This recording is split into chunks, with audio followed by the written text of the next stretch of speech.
కొంచెం కొంచెం హైట్ ఎక్కువ ఉంటుంది కదా. ఉమ్. మీకేమో ఈడ తగిలింది అన్న కంటి కాదు కదా, ఇక్కడ ఇక్కడ తగిలింది, ఇక్కడ. ఇక్కడ తగిలింది. ఉమ్. జగన్మోహన్ రెడ్డి గారికి ఇక్కడ తగిలింది, ఇక్కడ అది ఇక్కడ తగిలింది, ఇక్కడ తగిలింది. ఇక్కడ తగిలింది. అంటే రాయి ఇట్లా వేగంగా వచ్చినప్పుడు మీకు ఇలా తగిలి ఇలా పోయి ఉంటుంది అన్న.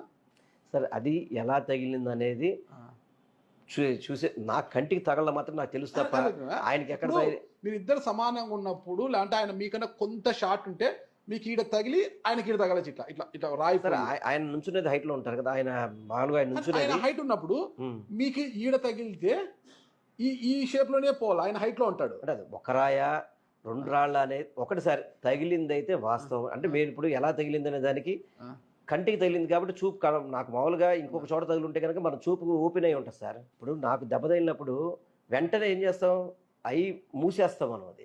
అది ఒక రాయ రెండు రాళ్ళ లేకపోతే గుళకరాయ అని చెప్పాల్సిన అది పోలీస్ అధికారులు